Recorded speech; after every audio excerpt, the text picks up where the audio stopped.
Nós chegamos no terceiro episódio da série de mensagens Confissões de um Pastor. E eu confesso para vocês que eu estou muito feliz. Tem sido dias muito marcantes para mim, não só por poder falar de alguns assuntos que normalmente a gente não fala, mas principalmente pelos feedbacks, pelos testemunhos que a gente tem recebido. Acaba o culto e eu recebo testemunhos no meu WhatsApp, no Instagram, aqui no culto mesmo, de pessoas vindo falar hoje mesmo, puxa, pastor, que tempo especial que a gente tem vivido aqui como igreja. Então, eu creio, irmãos, de verdade na igreja que nós estamos construindo. É uma igreja madura, uma igreja que sabe falar, mas também que sabe ouvir, uma igreja que tem maturidade para construir a sua história com o Senhor. Essa tem sido a minha oração nos últimos 6 meses, que o Senhor continue construindo em nós uma igreja cada dia mais madura, para a glória do nome do Senhor. Como de costume, eu quero começar esse sermão de hoje contando uma história para você. E essa história fala sobre um grupo de médicos que estavam dentro de um hospital. E quando a gente chega lá nesse hospital, a gente encontra essa cena como dessa imagem aqui. Eu quero que você imagine que você descobriu que você está com uma doença muito grave, uma doença que precisa de um tratamento imediato. Não é aquele tipo de coisa que você consegue esperar 6 meses. Você precisa ir para o hospital agora e já falar com o médico para iniciar esse tratamento. E aí você, então, sabendo de tudo isso, com todos os exames em mãos, você junta as suas coisas, coloca dentro de uma mochila e vai para o hospital. Quando você chega no hospital, você fala com a atendente, com a recepcionista ou com o recepcionista, e você diz assim, meu irmão, minha irmã, eu estou passando um momento muito complicado, estou aqui com todos os exames nas mãos, e eu preciso de atendimento urgente. Eu não tenho a possibilidade de esperar. Aí o recepcionista ou a recepcionista diz assim para você, olha, você está no lugar certo, porque aqui é um hospital, fico muito feliz que você veio, só que assim, esse é um hospital diferente. De uns tempos para cá, os médicos eles estão se juntando, a maior parte do dia, a maior parte da sua carga horária, eles ficam juntos dentro de uma sala, tomando café e conversando. E ali nessas conversas eles trocam receitas, eles trocam diagnósticos, eles contam um pouco de como que foi o tempo da faculdade, eles explicam algumas histórias que eles viveram ao longo da vida. Então eles passam esse tempo juntos. Então, infelizmente, nos próximos dias não vai ser possível te atender, porque eles estão juntos tomando café. Imagine só, qual que é o sentimento que esse tipo de história traz para o nosso coração. No mínimo, é um absurdo. É um absurdo que médicos, isso não acontece no Brasil, tá, irmão? Isso acontece só em outros países. Que médicos que deveriam estar trabalhando muito pela cura dos doentes se juntam para passar tempo juntos. É um absurdo. O tema da confissão de hoje é esse aqui. Igreja, clube dos justos ou hospital para doentes?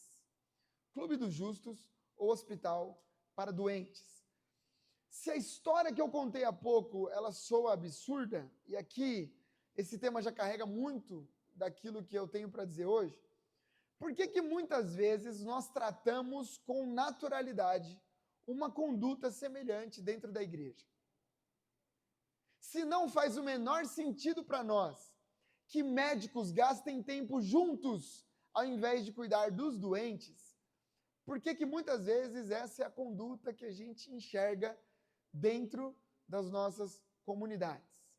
Para a nossa reflexão de hoje, eu queria pedir para que você abrisse sua Bíblia em Mateus capítulo 9, versículo de número 9 também. Mateus capítulo 9, versículo de número 9. Se você não trouxe sua Bíblia, esse texto vai ser transmitido aqui no nosso telão, tá bom? Mateus 9:9 diz assim: Saindo, Jesus viu um homem chamado Mateus, sentado na coletoria, e disse-lhe, siga-me. Mateus levantou-se e o seguiu. Estando Jesus em casa, foram comer com ele e seus discípulos muitos publicanos e pecadores. Vendo isso, os fariseus perguntaram aos discípulos dele, por que o mestre de vocês come com publicanos e pecadores? Ouvindo isso, Jesus disse, não são os que têm saúde que precisam de médico, mas sim os doentes. Vão aprender o que significa isso. Desejo misericórdia, não sacrifícios, pois eu não vim chamar justos, mas pecadores ao arrependimento. Até aqui, irmãos. O nosso texto de hoje está no Evangelho de Mateus. E a história que nós lemos conta sobre um homem chamado Mateus. Significa que o Mateus escreveu sobre a sua própria história nesse momento. O texto não diz, mas um recorte um pouquinho maior vai mostrar pra gente que Jesus está na cidade de Cafarnaum. Cafarnaum é uma cidade aduaneira, uma cidade por onde passam muitos comerciantes, caravanas de comerciantes. É uma rota comercial.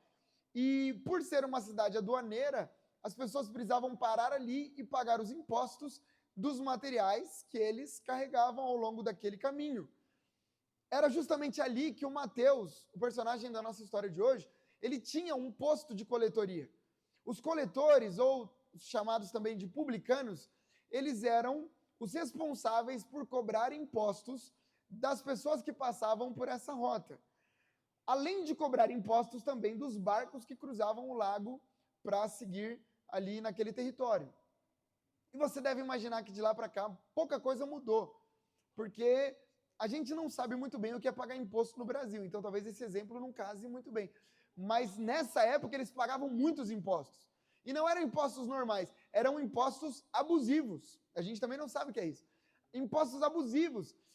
Esses cobradores de impostos, os publicanos, eles colocavam um valor extremamente alto e por conta disso eles eram detestados por todas as pessoas.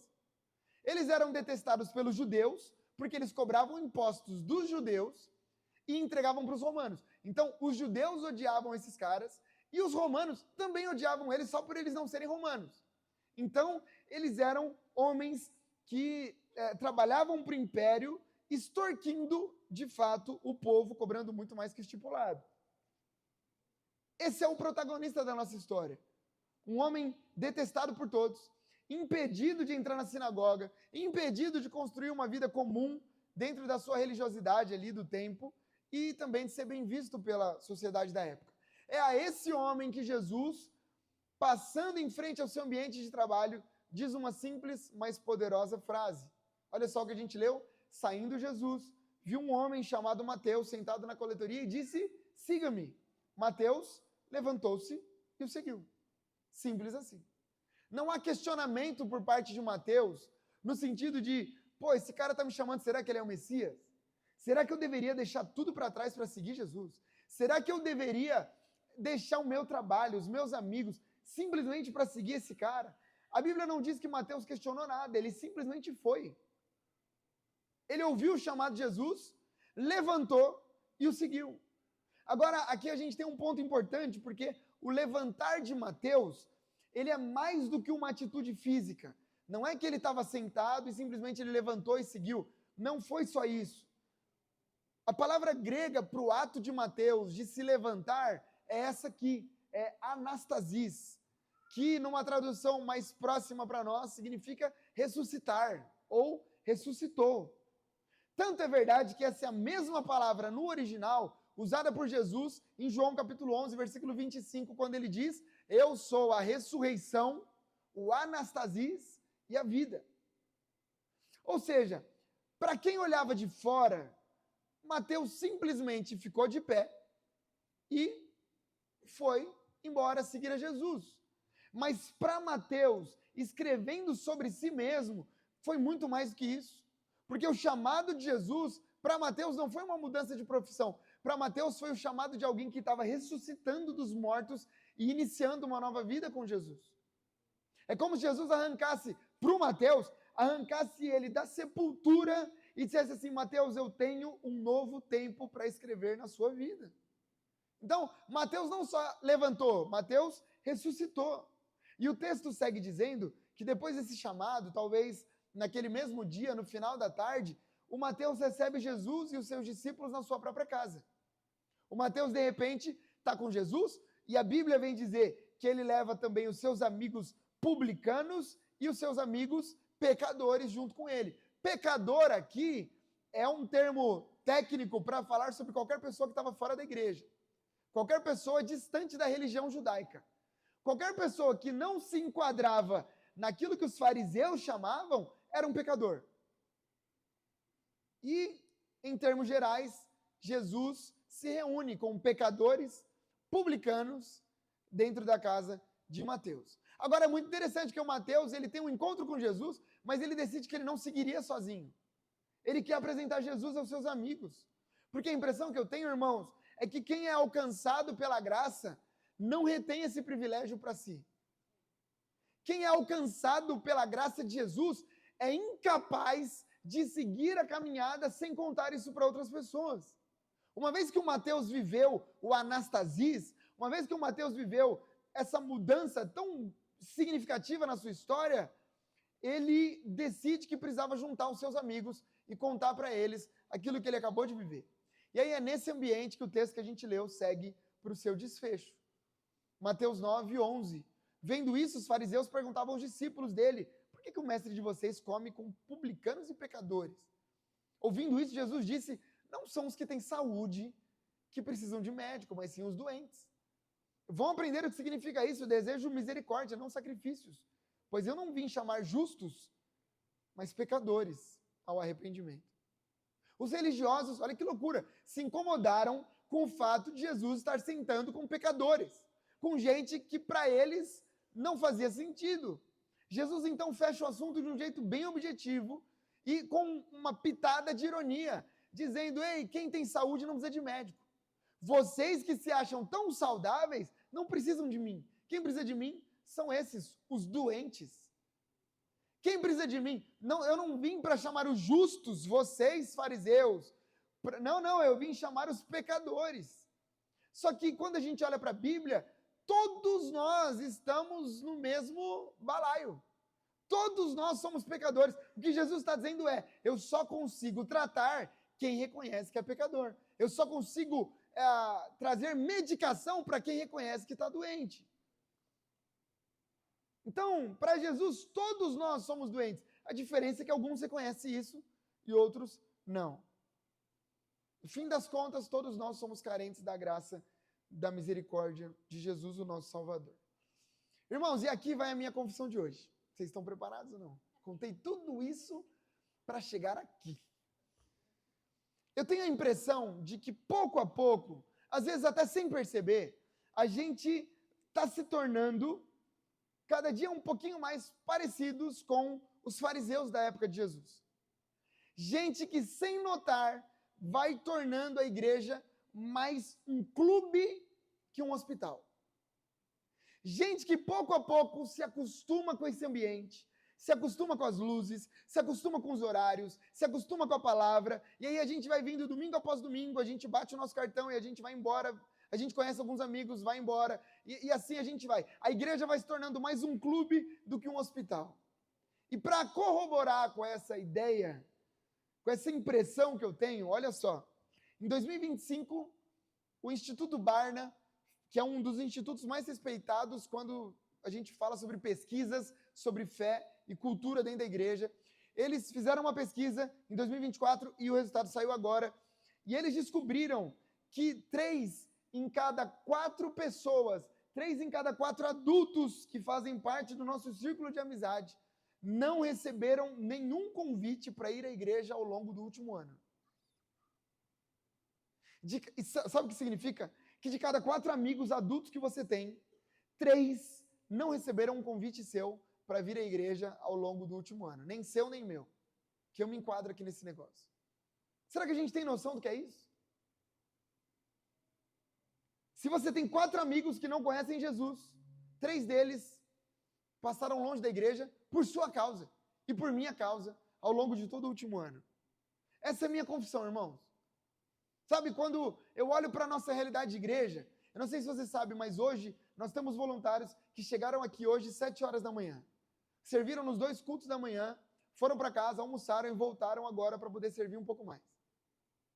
Gente que trabalhou a semana inteira como você e como eu, mas que separou tempo para tirar música. Gente que separou tempo para poder estudar sobre som, sobre iluminação, sobre multimídia. gente que se preparou pensando no cardápio para a hospitalidade de hoje, gente que ficou pensando, domingo é minha escala, o pessoal do staff que veio aqui e foi lá ver se tinha papel no banheiro para que você não tenha nenhuma surpresa quando você chegar lá, para ver se as descargas estão funcionando, gente que preparou as maquininhas para que você não tivesse nenhum desconforto quando você fosse ofertar, gente que está trabalhando muito para que quando você trouxesse um amigo, ele tivesse a melhor experiência para poder entregar o seu coração a Jesus. Deixa eu te contar uma coisa, irmãos. Sabe quanto tempo que eu separo da minha semana, quanto tempo eu invisto da minha semana para poder preparar um sermão como esse? Em torno de mais ou menos 10 horas da minha semana. 10 horas. Para poder escrever um sermão de 30 e poucos minutos, que seria o certo, né? Que eu falo bastante, aí acaba passando um pouco. De 30 e tantos minutos. Só para pensar nessa introdução, eu fiquei quase 3 horas. Aí você pode falar assim, nossa, pastor, mas uma introdução tão simples. É simples porque agora você já ouviu. Mas e para eu pensar nessa introdução? E para eu pensar, como que eu posso casar uma introdução que eu traga para esse sermão, que case com a aplicação e que faça sentido para as pessoas e que as pessoas vão para casa pensando, nossa, puxa vida, ou que eu consiga trazer essa introdução e já atrai a atenção do povo ao mesmo tempo. 10 horas para preparar um sermão. E a pergunta que fica é, quando foi a última vez que nós chamamos um amigo para estar com a gente na igreja? Eu estou muito feliz porque antes de começar o culto, eu fui conversando com alguns de vocês e eu sei que alguns trouxeram. Que bom! Mas 3 de cada 4 dos nossos amigos não receberam um convite no último ano. Quer dizer, adianta. Ah, pastor, mas eu estou servindo a Jesus quando eu venho para o staff, quando eu venho para o louvor. Eu também estou servindo a Jesus. Mas a conversa aqui não é essa. Nós estamos falando, será que nós estamos nos tornando mais um clube do que um hospital? Será que eu venho aqui, preparo uma pregação, o louvor prepara o louvor, o pessoal do staff, hospitalidade, o pessoal do Kids, som, iluminação, direção de culto, todo mundo aqui se prepara para entregar para salvos, para justos, para gente que já conhece aquilo que a gente tem para dizer? A impressão, confissões de um pastor, irmãos, a impressão que eu tenho é que no passado nós éramos mais ousados. Eu me lembro de quando eu era pequeno, meu pai comprou o terreno onde a gente mora hoje, e aí ele contratou um pedreiro, e aí o pedreiro começou a subir a nossa casa, e eu me lembro do meu pai evangelizando o pedreiro todo santo dia. Ele ficava, tá sol hoje, né? Ah, posso te contar um pouquinho? Quem fez o sol? Não sei o que, ia lá, ia lá. Sabe o que aconteceu no final? O pedreiro se converteu. Não sei se por raiva, mas tá bom. Se converteu, aceitou Jesus, ele, a esposa, os filhos. Eu tenho a impressão de que no passado a gente era mais ousado. Quando a gente conheceu a Jesus e a gente não aguentava guardar Jesus só pra gente. A gente era incapaz de ficar em silêncio porque a gente conheceu algo tão grandioso, algo tão poderoso. Aquilo mexeu tanto com o nosso coração que a gente contava para o padeiro, a gente contava no ponto de ônibus, a gente ficava cantando louvor no ponto de ônibus para ver se chamava a atenção da pessoa do lado, para ver se a gente encontrava espaço. Eu me lembro de andar com folhetos da igreja, com o carimbo, era um folheto qualquer, na verdade, né, geral, com o carimbo da igreja, e a gente saía entregando para qualquer pessoa, porque a gente não aguentava de não contar para os outros sobre Jesus. Agora, a impressão que eu tenho é de que a gente é uma geração, não todos, obviamente, mas uma geração com muitos crentes 007. Sabe o que é o crente 007? É o crente agente secreto. Ele passa 20 anos no mesmo lugar e ninguém sabe que ele é crente. Aí um dia ele escapa um glória a Deus, aí o cara fala, ei, você é crente? Ele fala assim, eu sou crente. Aí ele, eu também. Fala, paz do Senhor, paz do Senhor. Amém, irmão, Deus abençoe. Agora não pode mais falar, porque senão se alguém descobrir, crente 007, crente agente secreto, que vai andando e ninguém sabe que você é cristão, porque você não conta para ninguém, você evita contar para as pessoas. Alguns de vocês conhecem a minha história, né? Principalmente a história recente. E ano passado eu me desliguei da empresa por onde eu trabalhei durante alguns anos. E eu já sabia que isso ia acontecer no último ano, então eu comecei a preparar o caminho, porque eu ia vir, né, para tempo integral na igreja. E aí eu me lembro que eu fiquei pensando, eu falei, puxa vida, eu não queria terminar esse ciclo simplesmente como alguém que passou por aqui, que legal, bacana, legal. O Diego trabalhava ali, naquela cadeira e é isso. Falei, puxa, eu queria deixar uma marca de alguma maneira. E aí eu me lembro que começou algo especial. Eu trouxe até a foto aqui para vocês verem. É a mesma foto, só que para não ficar né? Vocês entenderam. Aí eu conversei com o Cris, que é aquele rapaz ali, que ele é pastor também. Eu falei, Cris, vamos sentar aqui no chão da empresa e vamos, na hora do almoço, ler a Bíblia junto? Vamos. E aí, no primeiro dia, um cara passou e falou, posso sentar com vocês? Pode. A gente sentou nós três. Meu Deus, sei lá, um mês, nós já éramos 20 e tantas pessoas dentro de uma sala falando sobre Jesus, lendo a palavra, cantando louvores, orando uns pelos outros. E aí tinha gente de várias religiões, gente sem nenhuma religião. E aí você pode dizer assim, tá bom, Diego, mas você fez isso porque você é pastor. Mentira, eu fiz isso porque isso é o básico. Isso é o mínimo que a gente tem que fazer. É levar Jesus para as pessoas que passarem pela gente. De alguma maneira, apresentar a história da redenção para aqueles que passarem por nós. Irmãos, se nós cremos que nesse lugar Deus cura, aí você pode falar assim, não, pastor, mas Deus cura na minha casa também. Mas você está entendendo o que eu estou dizendo? Deus cura nesse ambiente, na comunidade dos santos. Deus cura. Deus restaura casamentos. Deus transforma pecadores. Os pecadores encontram salvação. Se nós cremos em tudo isso, nós precisamos reavaliar o jeito com o qual a gente lida com a igreja. Porque o que Jesus confronta no texto que a gente leu é justamente isso. Jesus está falando sobre a incoerência de um povo que diz que ama, que diz que acredita, que diz que Deus pode transformar qualquer história, mas é um povo que está fechando a porta para quem realmente precisa. Alguém pode dizer, pastor, mas eu não fecho a porta. Eu até posto um stories para as pessoas verem que eu estou aqui, se eles quiserem vir. A gente fecha a porta quando a gente nega contar às pessoas o que Jesus tem feito na nossa vida. Quando a gente nega para alguém um simples convite para estar junto com a gente.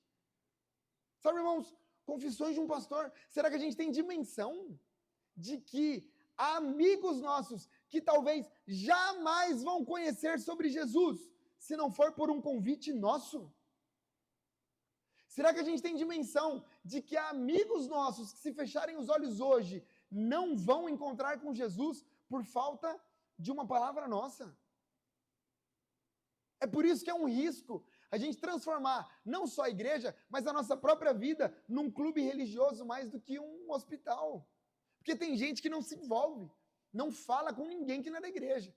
Já viu? A pessoa que se converteu, ela fala assim, não posso mais tocar em ninguém que está fora daqui, não posso falar de outro assunto que não seja a palavra de Deus. Aí sabe o que a gente faz? Não, deixa eu te fazer uma pergunta antes.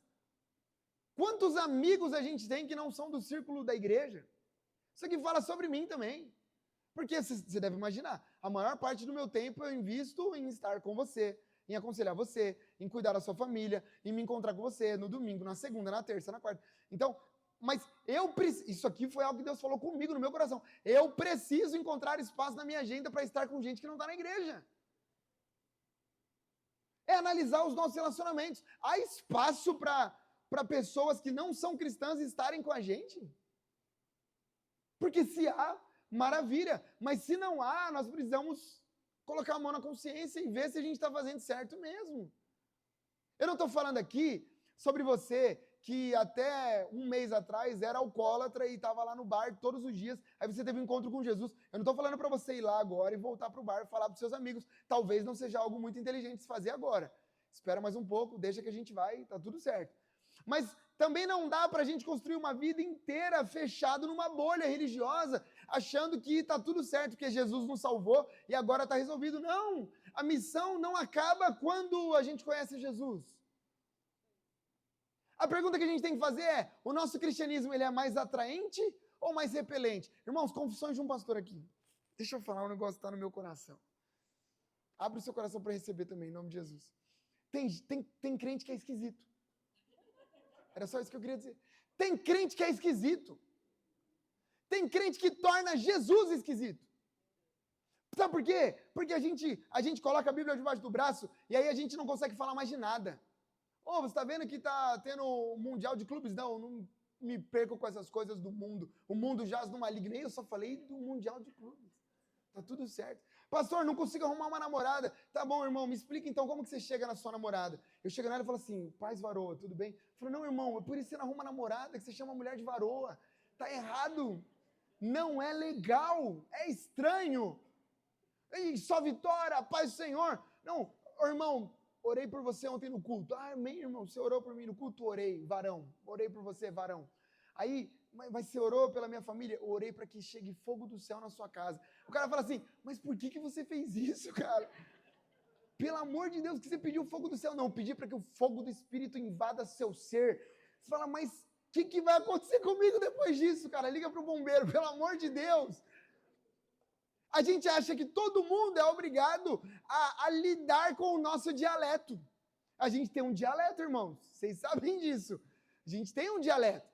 E aí a gente torna Jesus estranho para as pessoas, quando na verdade Jesus deveria ser a coisa mais normal de toda a nossa vida. Irmãos, se eu tenho um projeto de vida, é ser uma pessoa normal. É ser um pastor normal. Eu fico muito feliz quando as pessoas olham e falam assim, meu pastor é aquele de moletom. Aí alguém fala assim, nossa, mas tá de blusa de moletom e pregando. Irmãos, estava frio. Você queria que eu fizesse o quê? Eu vou vir de camiseta. Eu não gosto de usar camisa. Eu gosto às vezes. Mas de moletom por quê? Porque a gente é normal. E assim a gente vai atraindo as pessoas para perto de nós. E a gente vai mostrando para elas que Jesus, ele não é aquilo que as pessoas pintam, um Deus inacessível. Não, Jesus é Deus conosco. Jesus é aquele que senta com pecadores. Jesus é aquele que vai comer com publicanos. Jesus é aquele que conversa com uma mulher na beira do poço. E quando Jesus termina, os discípulos estão falando, por que Jesus está falando com aquela mulher? Aí Jesus fala para eles, cara, vocês não estão entendendo o que é o evangelho de Jesus. É mais inclusão do que exclusão. Por isso que a gente não pode transformar Jesus, ou a igreja, ou o evangelho em algo, eu não estou falando aqui para a gente chegar também, vamos escrachar agora, faz de qualquer jeito, rasga a Bíblia. Não é sobre isso. Mas é sobre sermos homens e mulheres normais que levam o evangelho de Jesus. Por quê? Porque a nossa missão não termina quando nós conhecemos Jesus, ela só está começando. Porque se terminasse, quando você entregou sua vida para Jesus, sabe o que acontecia? Você era fulminado, acabou, sumiu. Fala, entregou a vida para Jesus, esse foi de verdade então, porque sumiu. Mas não é isso não. O evangelho de Jesus, a missão de Jesus para nós, só começa quando nós o conhecemos. É por isso que a fala de Jesus ainda ecoa entre nós. Jesus disse para eles, eu desejo misericórdia, eu não desejo sacrifício. O que Jesus está dizendo é, não me impressiona o sacrifício que vocês oferecem. Mas eu entreguei um dízimo alto. Mas a liturgia está organizada. O que me impressiona, diz o Senhor, é a misericórdia com que vocês tratam aquelas pessoas que estão fora da realidade de vocês. Sabe, irmãos, eu não ia falar disso aqui, nos 3 cultos eu não ia falar, mas eu vou falar de novo. Sabe o que me frustra às vezes? Eu oro para que movimentos cristãos nasçam. Eu oro para que as igrejas se levantem, para que movimentos cresçam, para que tudo aconteça. Maravilha, tem que acontecer mesmo. Sabe o que me frustra? Só movimentos que nascem para pegar pessoas de dentro das igrejas. Movimentos que nascem para salvar os salvos, para iluminar quem já é luz. Movimentos que vão crescendo e vão... Aí você fala assim, não, mas quantas pessoas chegaram para Jesus? Não, nenhuma. É que pegou um pouquinho da Adai, pegou um pouquinho da Presbiteriana, um pouquinho da Batista, um pouquinho do Bola de Neve, se juntou e criou um movimento. Não pode mais ser assim. Eu entendo que o trânsito entre as igrejas, ele é natural. Há uma vocação sobre a nossa igreja, não duvido disso, e de receber pessoas feridas. Eu cheguei ferido, muita gente aqui chegou ferida, está tudo certo, é uma vocação do Senhor. Acontece de gente sair de outras igrejas e vir para a ADAI, acontece de gente sair da ADAI e ir para outras igrejas, faz parte. Está tudo certo, é parte do processo natural. Mas se o nosso foco estiver em ganhar os nossos amigos de outras igrejas para a nossa igreja, estamos errados. Não, pastor, o meu objetivo é tirar meu amigo lá da outra igreja para ele ficar comigo aqui. Está errado. Você devia estar orando pelo seu amigo para ele abençoar o pastor dele, para ele abençoar a igreja dele. Ele pode até vir aqui conhecer, está tudo certo, mas voltar e ser uma bênção para a igreja dele. Porque o nosso objetivo não é ficar pescando em aquário dos outros, o nosso objetivo é lançar rede no mar aberto e pegar aqueles que estão perdidos, aqueles que estão marginalizados. Esse tem que ser o nosso coração. Outra pesquisa agora, realizada pelo Instituto John Haggai, esse é um instituto voltado muito mais para a liderança. Alguns anos atrás revelou a forma como muitas pessoas conhecem a Jesus. Como as pessoas normalmente se convertem em países de terceiro mundo. Eles descobriram que 79% das pessoas que tiveram um encontro com Jesus tiveram através de um convite de um amigo ou de um familiar. Quantos aqui encontraram Jesus por conta de um convite de um amigo ou de um familiar? Faça um sinal aí. Alguém te convidou? É isso. 79% das pessoas que têm um encontro pessoal com Jesus começaram isso através de um convite. E aí eu quero te contar um pouco o testemunho da minha família. Eu trouxe aqui a árvore genealógica da minha família, mas aqui é uma árvore espiritual. Lá em 1990 e pouco, o meu tio Aguinaldo Lima e a minha tia Nilda, eles tiveram um encontro com Jesus. Primeiro meu tio Aguinaldo, depois ele levou isso para minha tia Nilda. A vida dele foi transformada a partir daquele dia e ele decidiu que ele precisava, e ele virou pastor, hoje ele é um pastor, esteve um tempo aqui na DAI São Bernardo, ele se mudou lá para Pilar do Sul e ele se tornou pastor durante muitos anos, até hoje, na verdade. E aí ele começou a contar sobre Jesus. Logo que ele se converteu, ele começou a contar sobre Jesus para a nossa família. Então, o primeiro para quem ele contou foi para o meu irmão, o André Alves ali, ó. E aí o meu irmão se aceitou Jesus, se converteu e levou os meus pais para a igreja. Os meus pais que estão aqui hoje com a gente estiveram no culto das 9. E aí logo na sequência eu nasço também já num lar cristão. Só que o meu tio, ele não se contentou simplesmente com esse lado da família. E aí ele tomou a decisão de que ele precisaria levar o evangelho de Jesus também para a vida da minha tia Margarida e do meu tio Paulo. E ali eles se converteram e por conta da conversão deles, o Leonardo e a Cíntia também se converteram. Já cresceram num lar cristão. Só que o meu tio, ele falou, não, eu não posso, preciso ganhar minha família inteira. E aí ele foi, viajou lá, ele contou para minha tia Irani, para o meu tio Martinho também, e o Estevão já cresceu num lar cristão. E daí, que também o Estevão está aqui na nossa igreja, e a tia Irani também. E aí ele não se contentou e ele viajou lá para Uberlândia, para contar para o meu tio Hermínio e para minha tia Maria sobre Jesus. E o meu tio Hermínio e minha tia Maria se converteram também para a glória do nome do Senhor. Ele não se contentou, mas já não cabia mais nessa imagem que eu fiz, e ele viajou para Curitiba para poder contar para o meu tio Paulo e para minha tia Edna sobre Jesus. O que aconteceu? Eles se converteram também. Irmãos, a minha família é uma família cristã por conta da ação de uma pessoa de levar para frente aquilo que ele recebeu do Senhor. Agora tem um nome lá em cima, que é o Elvésio. Eu não tenho contato com ele há anos, mas enquanto eu preparava esse sermão, eu liguei para o meu tio, falei, tio, me conta como é que foi sua conversão. Ele falou assim, cara, eu era perdido no mundo, conversando com a minha prima, a Suelen, ela disse assim, você sabia que no dia em que o Elvésio foi falar de Jesus para o meu pai estava bêbado? E eu falei, nossa, não acredito. Ela falou, pois é. Então, meu tio perdido, e aí o Elvésio chamou ele e falou assim, Aguinaldo, Jesus tem um plano na sua vida, cara. Vamos para a igreja comigo. Foi um convite. E olha todos os desdobramentos que um convite teve dentro da minha casa. Irmãos, se hoje eu estou aqui pregando a palavra, se hoje o Bruno tem a possibilidade de nascer num lar cristão, assim como eu tive, isso é por conta, é resultado de um único convite que foi feito em 1990 e tantos. Um convite que chegou aqui. Eu não acho que o Elvésio tenha dimensão de que aquele convite geraria tantos desdobramentos. Sabe, irmãos, eu creio de verdade no que eu vou dizer para você. Eu creio que através de um convite que você fizer, toda a sua família pode ser transformada. Mas, pastor, eu já fiz tantos convites, uma hora vai. Uma hora vai. O que a gente não pode é desistir. A gente vai e a gente diz, ei, você não quer ir? Não, hoje eu não quero. Tudo bem, não tem problema, mas eu estou lá, eu estou orando por você, uma hora vai. E eu creio que a nossa família pode ser transformada por completo, por nossa causa. Agora, para que isso aconteça, a gente tem que estar sempre na posição. A gente tem que estar sempre, não é simplesmente, é não tornar Jesus estranho. É ser uma pessoa normal. É continuar cuidando da nossa casa. É continuar cuidando dos nossos, é continuar amando, é continuar pregando, e uma hora o Espírito Santo de Deus fará essa semente germinar, eu creio nisso em nome de Jesus. A história da nossa família pode ser transformada por completo através de você. A história da sua empresa pode ser transformada por completo através de você. E talvez daqui 40 anos você seja aquela pessoa que vai estar lá na ponta e alguém vai estar falando sobre você. Falando assim, olha, lá em 2025, começou a história de Jesus transformando a nossa casa por meio da minha mãe, por meio do meu pai, que não desistiu de mim, por meio do meu amigo do trabalho, que não desistiu de mim. Ei, eu creio que Deus pode transformar a história de muitas pessoas através da sua vida. A história conta sobre um homem que era perdido com mulher, perdido com um monte de coisa. E ali sempre passava um outro amigo e dizia assim: meu amigo, vamos para a igreja. Ele falava: que igreja, meu irmão? Que igreja? Eu não quero saber de igreja. Vamos para a igreja. Não quero saber de igreja. Essa história é verídica.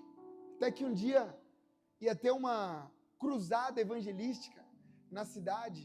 E aquele amigo chamou o outro amigo de novo e disse: meu amigo, vai ter uma cruzada evangelística, vamos lá comigo. Aí esse segundo amigo disse assim: cara, para esse cara parar de me perturbar, eu vou. Beleza. Tá bom, vamos. Chegou lá, o segundo amigo estava assistindo o culto, o pregador fez o convite, e naquela noite apenas uma pessoa, essa parte eu não sei se é completamente verdade, mas uma única pessoa foi lá na frente e entregou a vida para Jesus. Mas que ele entregou a vida para Jesus é verdade, eu só não sei se ele estava sozinho. Quando ele chega lá na frente, ele entrega a mão, levanta a mão para o céu, entrega a vida para Jesus, e a partir daquele dia a vida dele muda por completo. A história conta que o nome desse cara era Billy Graham. Naquela noite, por conta de um convite, ele entregou a vida para Jesus. Billy Graham se tornou o maior evangelista da história recente do mundo. Ninguém encheu estádios como Billy Graham. Ninguém tocou tanto a história da humanidade recente como esse homem chamado Billy Graham. Uma vida inteira sem nenhum escândalo. Mas tudo por causa de um convite. Um único convite. No culto das 9 hoje eu vivi um momento muito especial. Eu estudei com uma moça durante toda a minha vida. Na mesma escola, às vezes na mesma classe, mas nós temos a mesma idade, então a gente se encontrava, às vezes num ano na mesma sala, enfim. Da primeira série do primário até o terceiro ano do colegial, nós estudamos juntos. A gente cresceu, eu saí da escola, ela também saiu, cada um seguiu o seu rumo e ficou por isso mesmo. Quando a gente veio para São Bernardo, agora no começo do ano, ela viu no nosso Instagram e começou a vir aqui na igreja, ela, o esposo e a família. Encontrei com ela algumas vezes, e aí, o nome dela é Carolina. E Carol, tudo bem? Pô, que legal ter você aqui. Seu esposo? Prazer, meu irmão, que Deus te abençoe. Essa aqui é minha esposa. Cacá, esse aqui é meu filho. Ah, esse é seu filho, que legal. Encontros normais de corredor. E aí hoje de manhã, terminando a pregação, eu fiz um convite. O mesmo convite que eu faço todos os domingos. Eu não tinha nem terminado o convite. Falei assim, se tem alguém aqui que quer entregar a vida para Jesus, eu vou pedir para que você faça. Aí um rapaz levantou a mão. Eu falei, faça um sinal com o seu braço. Falei, balança seu braço se você realmente está entregando sua vida para Jesus. Eu falei, meu irmão, você está entregando a vida para Jesus de verdade? Ele falou, tô. Eu falei, então vem para cá. Quem era? O esposo da Carolina. Veio aqui na frente, aceitou Jesus, chorou e tal. E aí eu falei para ela, eu falei, e aí, pastor, eu convidei para estar aqui. E veio, e a vida foi transformada. Irmãos, um convite. Talvez o que Deus está esperando para transformar a história da sua empresa é um convite. Da sua vizinhança, um convite. Um convite. Sabe, eu quero fechar esse sermão te fazendo lembrar de quem você era quando Jesus te encontrou. Quando você recebeu o seu convite. Quem você era. Eu quero que você lembre do vazio que você sentia. Eu quero que você lembre da solidão que permeava seu coração. Eu quero que você lembre da falta de propósito que havia dentro de você. E talvez você que está aqui hoje esteja vivendo exatamente isso que eu estou falando. Mas o meu assunto com você vai chegar já já.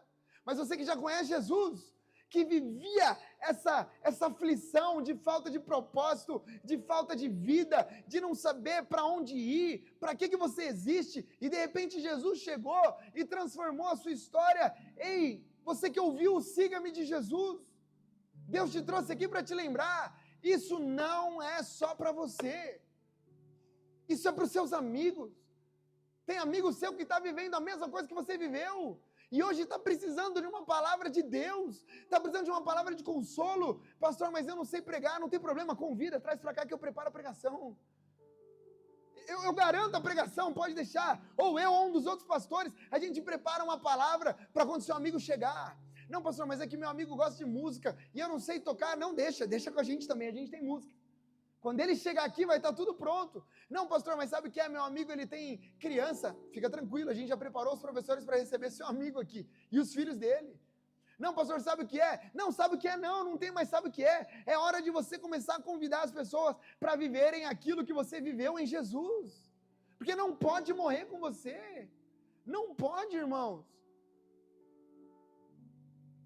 Eu oro para que você e eu, juntos, que a gente não permita que essa igreja se torne um clube fechado. Sabe qual é a minha oração? Eu oro para que dia a dia Deus vá mandando as pessoas mais diferentes do mundo inteiro para sentarem do seu lado. Para que os moradores de rua dessa cidade encontrem espaço aqui na DAI São Bernardo do seu lado. E para que eles sejam abraçados. Para que eles sejam acolhidos. Pastor, mas eu tenho um parente que não quer nem pisar o pé na igreja. Calma, continue sendo normal. Seja normal. Uma hora vai. Fala para a pessoa que está do seu lado, uma hora vai. Uma hora vai. Uma hora vai. Não foi com você?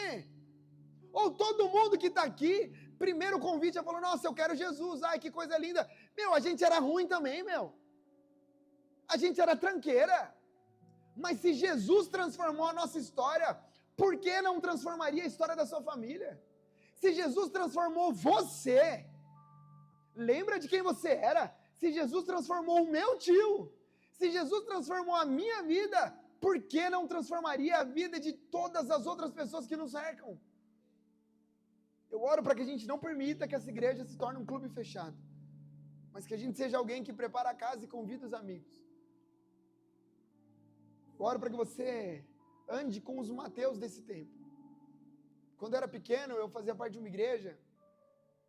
Eu me lembro de ouvir de algumas pessoas, poxa, eu não chamo para vir aqui porque o culto não acaba no horário. Ah, eu não chamo para vir aqui porque eu não sei que palavra vai vir. Meus amigos, a gente faz parte de um lugar saudável. Você sabe que às vezes eu me empolgo, mas eu me empolgo e termino o culto em 2 horas. Às vezes eu me empolgo, eu conto umas histórias diferentes, mas a gente sabe que o lugar onde a gente está é saudável. É hora da gente começar a convidar os nossos amigos para vir aqui e dizer assim, ei, você vai ter a melhor experiência da sua vida. Por quê? Porque Jesus está lá. Ele vai transformar a sua história. Eu oro para que esse lugar seja o lugar dos curados que também curam. Oro para que esse lugar seja o lugar daqueles que foram alcançados para agora alcançar outras pessoas. Seja o lugar daqueles que foram ressurretos pelo Senhor e agora trabalham pela ressurreição de outras pessoas. Minha oração é que a gente volte a dizer para o Senhor, Senhor, eis aqui a minha vida. Ei, irmão, confissões de um pastor, não conta comigo para encher essa igreja o tempo inteiro, não. Não, esse trabalho não é só meu. Esse trabalho é nosso. E eu não estou, do mesmo jeito que eu preguei no domingo passado, não pregamos sobre dízimo para receber dinheiro a mais não, porque as nossas contas estão em dia, está tudo certo. A gente não precisa, as arrecadações estão ótimas. Deus abençoe. A gente falou sobre dízimo porque é um princípio. Do mesmo jeito, eu não estou falando hoje sobre convidar pessoas porque está faltando. Não. Esse culto está cada dia mais se consolidando. Você que vem todos os domingos às 18 sabe disso. Os cultos da manhã, maravilha. Estou falando porque é a hora da gente se levantar. Charles Spurgeon disse que todo cristão ou é um missionário ou é um impostor.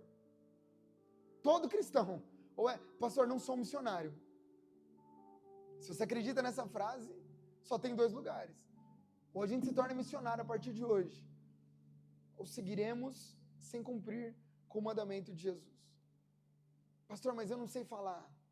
Eu vou orar. Nós vamos cantar uma canção. Nós vamos orar pedindo para que o Senhor encha você de autoridade. Encha a sua boca das palavras do Senhor. Você vai chegar com seus amigos quando você vê, já foi. Uau! Pã, não é isso? Pastor, mas eu não sei como que eu vou cuidar, como que eu vou falar. Deixa com Deus. Só se coloca à disposição. Quando você vê, já foi. Quando você vê, já curou. Quando você vê, já tratou. Quando você vê, já transformou. Quando você vê, seu amigo já está aqui. Quando você vê, seu amigo já está aqui na frente. Quando você vê, seu amigo já está servindo no ministério do seu lado, porque você convidou. Que seja assim em nome de Jesus. Eu quero orar pela sua vida. Se você pode, se coloque de pé, por favor, aí onde você está. Nossa oração vai ser, Senhor, eis aqui a nossa vida. Eis aqui a nossa vida. Senhor, em nome de Jesus. Eis aqui o nosso coração. Um coração com limitações, é verdade. Coração com dúvidas, é verdade. Mas um coração que deseja levar o teu evangelho. um coração que deseja testemunhar daquilo que o Senhor tem feito sobre nós. Senhor, eu sei que há irmãos e irmãs aqui orando por talvez décadas, por filhos, esposos, esposas, amigos de trabalho, mas, ó Deus, nós assumimos o compromisso de orar mais um pouco. Iremos mais um pouco, andaremos mais um pouco, porque nós cremos, uma hora vai. O nosso trabalho é plantar, o nosso trabalho é lançar a semente, fazer germinar é com o Senhor. Então conte conosco, seguiremos lançando sementes, seguiremos cuidando dos nossos, seguiremos falando do teu amor, testemunhando uma vida íntegra, uma vida digna, mas nós te pedimos, ó Deus, nos dê frutos do nosso trabalho.